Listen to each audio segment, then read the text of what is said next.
Hey TV fans, Bored Now back with you. On this video I will be reviewing the first two episodes of Poker Face, so Season 1, Episode 1 and Episode 2.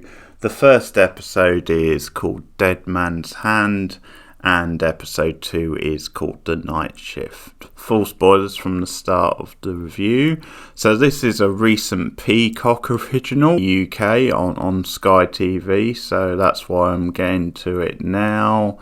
It stars Natasha Lyonne in the lead role as kind of like a female Columbo style character, I like to think of her as, but a lot more kind of a lot more hyper and like deadpan and like probably even more rough around the edges. Charlie, who has unique abilities to like work out people and whether they're telling the truth, whether they're lying or not, based on their facial expressions or based on things they say.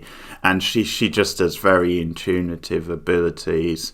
So the season plays out as like a case of the week style show, but it mixes that up with an overriding sort of arc and story, which is basically Charlie on the run from, well, as a result of something that goes down in the opening episode. So in the opening episode, she's working at a casino. Agent Brody, so Sterling is the character's name, and he inherited the casino from his father. And there's a bit of history with Charlie and the father because she screwed him out of some money, so there's issues dating back to those days. Sterling offers Charlie a job and an opportunity to make lots of money, and that is if she can use her abilities to regain a bunch of cash for the casino, because there's this character Kane who Sterling says has been screwing them out of money for ages now, and he's the sort of character who has connections locally and is a very powerful sort of guy. Gives her the chance to get in the game with him, read how he's gonna like gamble. Charlie's friend, who also works at the casino, Natalie, and her abusive boyfriend are killed. And it all transpires when Natalie views something on the laptop of like this character of Kane, and she tells it to the Adrian Brody character. You've also got his right hand man, his like bodyguard, head of security, Cliff, played by Benjamin Bratt. She tells them about it, and like Brody's character is really cool, seemingly like almost too calm about it, because he's like, you did exactly the right thing, I'll get the FBI involved, but just hand over the photos you took and go off home. Like, is your husband home? Go and relax and stuff like that. And he then gets Cliff to deal with it, as he says, and Cliff goes off and kills not only her but also kills the husband.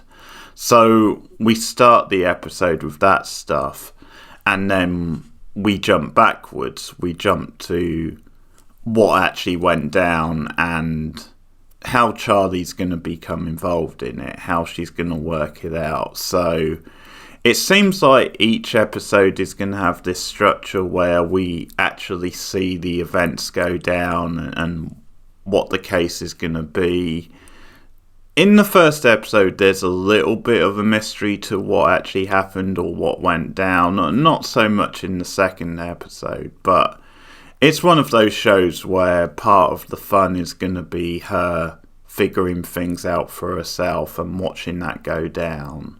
So, but the events of the first episode leads to Charlie going on the run, and then that's kind of the sort of story for the season, like the ongoing story. But then there's going to be different cases, like standalone cases along the way. Ryan Johnson is like the creator behind it, I should say, the Knives Out guy. So again, returning to the Whodoneit genre, but So far, I think it's very enjoyable. It's pretty solid overall. Enjoyable characters, nice casting.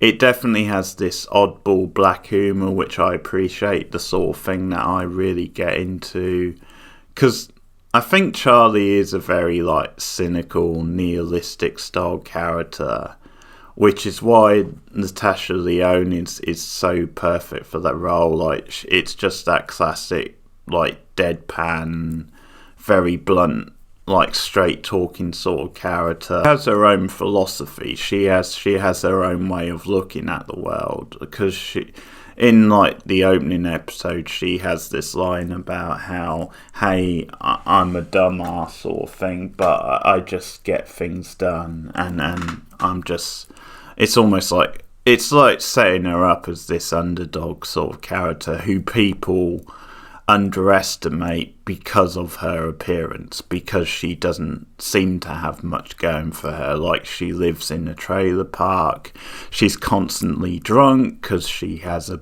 beer every morning, and that's one of the best things in the opening episode, like that fun little scene where she actually tries something different. She tries a coffee in the morning because she's agreed to do this big like heist thing. She agrees to have a coffee instead, and it just makes her all jittery and jumpy because she's not used to having a coffee in the morning. So that's a really entertaining scene, just to see her become more hyper and erratic because she's not used to she's used to functioning on a beer in the morning, and that's just a fun little insight to the character. But it's a great role for Leone. Like, she fits it down to the T. I love some of her clothing choices. I like then she has a cardigan at one point in the opening episode, because that almost fits the sort of like oddball sleuth style she's going for. Likeable character. Like, she is blunt at times, but she definitely has a good like moral sort of code, and looks out for her fellow human being, and does take an interest and asks questions. Like in the opening episode, she's constantly challenging the Adrian Brody character and constantly question him, and that's one of the best things about the first episode, is then because he's the one behind her friend's death, then he's always trying to move things on, move the conversation on, and just trying to keep Charlie focused on what he wants her to do with Kane. And so it's a really good dynamic. Adrian Brody is good in the episode as well. That's like a good bit of casting, making him this very sleazy, slightly over the top casino owner, slowly working things out, and just to see her instincts and how smart it is. And there's some funny lines, there's some funny like moments of black humour, like the stuff about when she's with Natalie at one point and she's on the phone, and Natalie is like, or she says to Natalie, it's amazing what people stick up their asses. And Natalie's like, what are you reading? He's like, I'm reading a top 10 list of what people stick up their asses. Which is, yeah, that's great. That's great. There's some gems of lines like that. I also like the line, I'm not a cop, bitch. And that conversation with Sterling on the phone, because it's when she's gone to the local sheriff, and it's implied that the local sheriff might be controlled by this power-hungry guy, be like bothering them too much, they're busy, and because he almost puts it as like a request, because he's saying to her, then you should just leave it alone. Oh, what? You have control over the local sheriff. A little bit pulpy, like it has a little bit of that over the top sense at times, because of like the scene where she flees the casino and you've got like the Cliff character shooting at her. But it's going to be a fun show to just see her figure things out and have those gotcha moments, because in both episodes, there's been like moments where it looks like Charlie is cornered or looks like she's been outdone. And once again, that fits a little bit into the tradition of Columbo. But like in the casino one, you obviously have that thing where it looks like she's dead, like because she's confronted them about what she thinks happened, and she's exactly right. And Sterling says, okay, you got me, but like, who's going to believe you over me? And it's looking like they're just going to kill her. In the video, she's got the evidence, but she sent it to Kane. And that's why he's gone off and he hasn't come back. There's always talk. So it's this idea of it's going to get out. And next thing you know, he's got a call from the dad. So it's clear that the dad has got wind of this. And he commits suicide. He jumps out the window, and I love Charlie's reaction because it's like, oh shit, and it's like, oh shit on two levels. It's oh shit on the, oh my god, yeah, I didn't expect him to top himself, but also oh shit because she knows Cliff is going to come after her now with a gun, and that's where it gets a little bit pulpy. She does get a shot in her side, but is able to like scramble and eventually get out of there. But she's a survivor. Night Shift, I think, is a little bit weaker, but I still think it's a solid episode. It was fun and enjoyable at times. Again, it's a bit slower moving, and there's certain things, because like there's a scene with this character of Madge, and it's this character who helps her and gives her tips on how to survive on the run, because she herself, you know, did that and started a new life. And there's definitely fun stuff with them, but I thought their scene dragged on a bit, and some of the humour they were going for didn't quite land in the scene. There was some fun stuff, but some of it was a little bit hit and miss. It is quite fun. You've got John Ratzenberger from Cliff in there.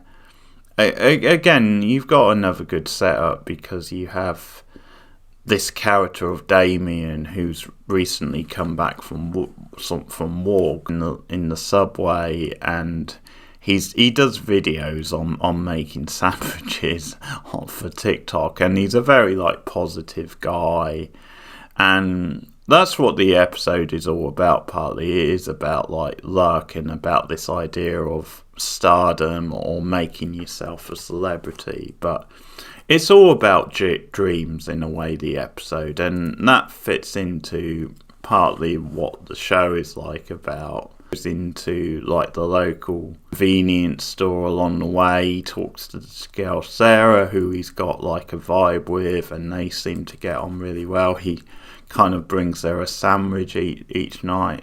Jed, who is a little bit more aggressive and a little bit on the creepy side, and he's into Sarah, it seems, but he's a bit too aggressive about it, and he convinces them, or he tries to convince them to go up on the roof with him because there's a view there, and there's this thing which is meant to be happening, and Damien goes up on the roof, and he also buys a scratch card every day, Damien, from Sarah from the store, and on this particular night he happens to win, and that's what leads to the killing where Jed gets like jealous of him, like, because Jed is one of these characters who feels like very put upon, like life has really done him a downer, and so when Damien wins on the scratch card, that just tips him over the edge, and he pushes him off the roof, puts the body in a truck, and later on when he goes back to the roof, I was talking about Madge, but you only find that out later when you see her interact with Charlie. He's trying to figure out this one driver who would have like a dash cam type view, because that's how she ultimately gets Jed, because she's figured out that it's him, and she eventually gets him to admit to it, but then he has dirt on her, and he's found and she's a person of interest, she's on the run, and so he sort of holds a trump card where he says, I can just tell the authorities that if you try and rattle me, and who's going to believe you. It's just very sus to his whole thing, his whole explanation saying is true about like Damien coming in every night and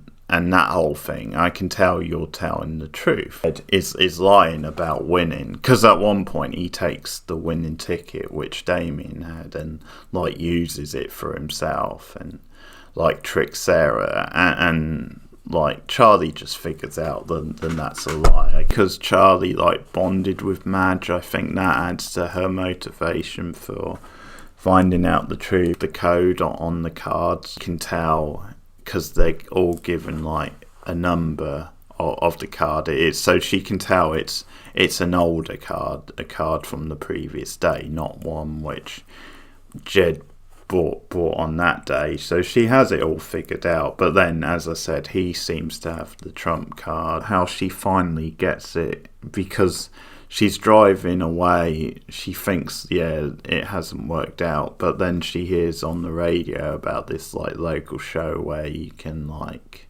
it was something like just almost like a U-beam frame sort of show where you can get like outrageous wacky stuff on video, that kind of thing. And that's where she has like the idea for the dash cam, because all the drivers have like recordings on their dash cam which they use. So that's, you get like that little bit of levity where she's like in the diner and she's trying to remember a song, which then leads her to like the fact that the driver has like a fox sort of logo, the dash cam footage of him actually doing it, and she alerts the police and they eventually arrest him. Like Sarah as a character, I think she was a really smart, likeable character, very like down to earth and stuff, and they had quite a good vibe between the two of them.